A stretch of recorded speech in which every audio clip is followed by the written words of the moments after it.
You know, this is an example. It's not true. And this is like my kind of guy. Pearl Jam has now moved on to playing Neil Young's Bridge Benefit next weekend, the 19th and 20th in San Francisco, and from there we'll head out on a European tour. Meanwhile, as producer of Pearl Jam's records, as well as those of Stone Temple Pilots, Atlanta-based family man and studio whiz Brendan O'Brien has made quite a name for himself. His expertise behind the board has also helped out the careers of lesser-known acts like Johnny Polanski and Pete Droge. But O'Brien is doing so many different things these days, he's starting to look like a one-man band.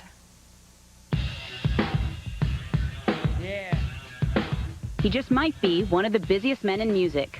And this year alone, Brendan O'Brien's production credits include 3 albums, all debuting in the top 5. Stone Temple Pilots, Pearl Jam's No Code, and the sophomore release from Rage Against the Machine. Well, Brendan's really like a musician, you know? And it's not like he's like a failed musician, and so he's doing production instead.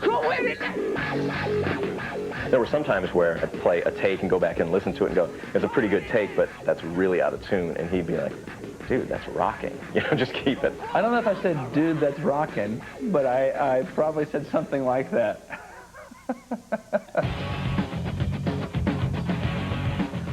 Brendan is truly amazing. He has impeccable ears, great guitar player. He can hear what I'm trying to convey on the tape. He already hears it without me even explaining it, and it just happens, you know. You have a communication with an artist or whatever, and you know, a lot of times you don't have to even really talk about it. You just it's just this instant sort of language you have. Besides language, O'Brien is musically fluent with plenty of instruments, which sometimes finds him lending a hand to artists like Pete Droge and Matthew Sweet. Before I made a record with him, people told me, you know, Brendan likes to play on the records he does, and I said, he's not playing on my record unless I decide. And when I went there, it's just so obvious he's really talented, you know, and he has kind of perfect pitch, which is really annoying. He has a lot of qualities that make me hate him. I love to play, but it's not the first thing in my mind, you know. Okay, great. What can I horn in on today, you know? I've seen situations where people who have been producers or good players, and you see a lot of them on the records, and, you know, it's like, it's not really about those people, it's about the artist. Somehow, between all of his projects this year, O'Brien has found the time to establish 2 new record labels. Shotput Records deals mainly with independent releases and reissues, while the more mainstream 57 label includes artists like singer-songwriter Michael Penn, whose latest record O'Brien is also producing. All I know about it is that it's Brendan's project, and in that I have a lot of trust in it that it's going to be, you know, a really sort of enjoyable experience. Even with all the roles he plays, record label executive, musician, and Grammy-nominated producer, O'Brien says his favorite is still that of the consumer. I tell you, honestly, I really like going to the store when the record comes out and buying it. It's kind of like you think about all the work you've done, and whatever happens after that, you know, it happens. I mean, it would be lying if I said I wasn't proud or happy about the things that happened, but it's instant gratification. O'Brien is now in the studio with Matthew Sweet, working on a follow-up to Sweet's last O'Brien effort, 100% Fun. O'Brien's 57 label will release Michael Penn's new effort in February. And one legal note, former Smashing Pumpkins drummer Jimmy Chamberlain dismissed from the band after a heroin binge in New York City last July that left tour keyboardist Jonathan Melvoin dead, pleaded guilty in a Manhattan courtroom on Tuesday to disorderly conduct in connection with the incident. Chamberlain was given a conditional discharge, which is dependent on completing his current course of drug rehabilitation, which has 2 months left to go. We'll be back in a moment with the presidential debate wrap-up and some young voters' reviews and the Roots in concert.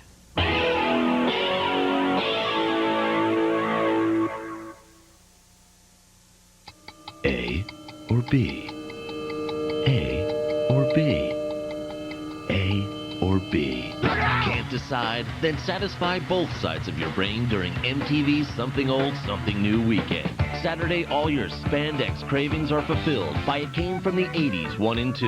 Then Sunday, your lust for the cutting edge is satiated with the all-time alternative countdown hosted by Bush. MTV, all this weekend, something for every split personality. MTV News Choose or Lose reports are brought to you by Ford and your Ford dealer. Have you driven a Ford lately?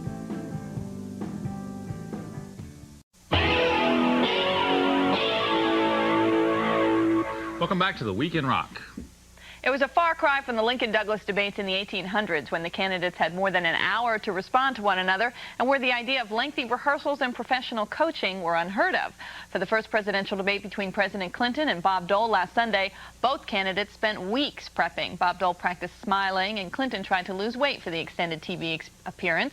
Television has forever changed the nature of political debates, something that became apparent in 1960 in the first nationally televised debates when 2 million people said they've decided to vote for John F. Kennedy instead of Richard Nixon as a direct result of his performance in that year's televised debates. Television's importance showed in this week's debates as well.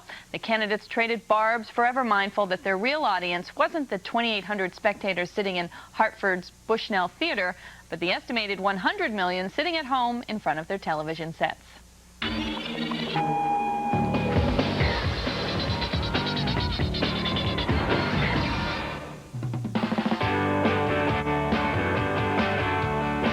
The presidential debates are the only time voters get to see both candidates stand side by side for an extended period of time.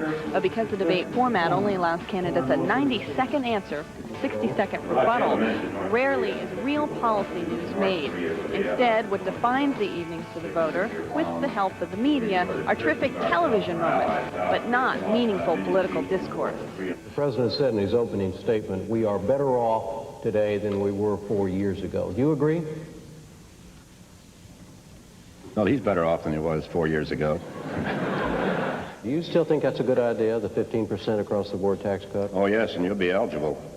And so will the... Me too? So will the former president, yes. That's good. I need it. The debate's not even over yet, but already representatives from each of the campaigns are out here in Spin Alley because they're spin doctors and they're trying to manipulate the media into thinking their candidate won the debate. As silly as it sounds, the spinning actually does have a point. Research shows that a viewer's impression of the debate can change dramatically in just 2 days. In 80, Carter was trying to label Reagan as an extremist, and tonight, Dole was trying to label Clinton as a liberal. It backfired on Carter. Do you think it will backfire on Dole?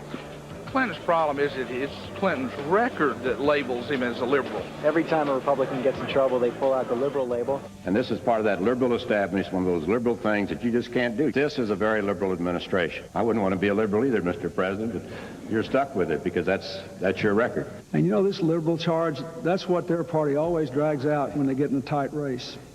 It's sort of their golden oldie, you know. It's a record they think they can play that everybody loves to hear. And I just don't think that dog will hunt this time.